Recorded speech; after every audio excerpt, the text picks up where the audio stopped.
We now need to start looking at how we add part references to parts of a mechanism, an assembly, a component in an AutoCAD mechanical drawing. Now to do this we need to go to our Annotate tab here on the ribbon, or we can go to our Annotate pull down on the menu bar as well.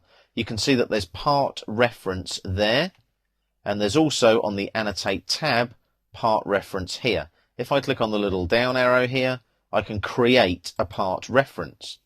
So what I do now is select a point, or if I right click there, block, copy, reference. I'll just hit escape there once. I need to select a point. Now I'm going to cancel that there because I've clicked without selecting a part. So I'll cancel that there and I'll go back to part reference and create. I'm going to zoom in here on my plan view, and as you can see, look, there's my conveyor belt bracket and there's my steel column. Now these are very basic drawings. I'm not going to go into any real depth or detail, but now it says select point. So I select a point there, and the name of that is going to be a conveyor bracket. So I type in there conveyor bracket. It's that easy. So conveyor bracket, description, well that's easy enough, isn't it? It's going to be a bracket. Now a lot of this is very self-explanatory. The standard that you're working to is going to be ISO, and the material, let's say it's steel, and the measurement there I'm not going to worry about too much, but in this particular case we're working in millimeters, so I would actually type in there mm for millimeters. Now you'll notice I can't type anything in there right now because I'm working to the ISO standard.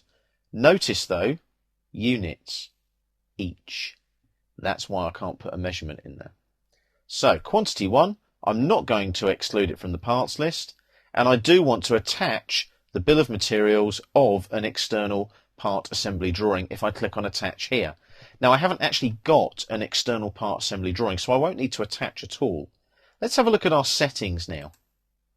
What we've got there's all the information about our bill of materials settings for ISO. So this is based on a revision of ISO 7573 created in 1983. So there's all the information there. Item, numeric, description, text, material, text, and so on. This is actually leading more into database information. Now you don't need to worry about changing any of the defaults here. It's all in place already, such as there's your bill of materials, parts list, and balloons. It's all in place already. You don't need to worry about any of that because the styles are already there based on your ISO drafting standard. So I'm just going to hit cancel there, like so, and then I'm going to OK that. So you've got a little point there. Can you see that just there? That's my part reference. If I double click that, it takes me back into the part reference dialog. So I'll just OK that and leave it as it is. So what I'm going to do now is add another part reference here. So I click on the down arrow again, create. I'll select another point, so I'll just pick a point here, like so. It can be anywhere you like. Now this time the name will be conveyor bracket column. So make sure you spell it right, conveyor bracket column, like that. Description, column, I guess, just for argument's sake. And the standard again will be ISO, and the material will again be steel. And again, measurement is not required because it's units each. I could actually change that if I want to and go for square meters, quarts, liquid ounces, milliliters. I can do anything I like there if I want to. It could be millimeters if I wanted it to be, and I could then put a measurement in there quite happily. But I'm just going to leave them as each for now. So I'll go all the way back up to the top and each. Again, I'm not going to exclude it from the parts list, and I click on OK. So those two part references now are in the drawing. I can double click on that little node there, and there's my conveyor bracket column. So that information is now in place. So what you've done there is you've added two part references to your drawing.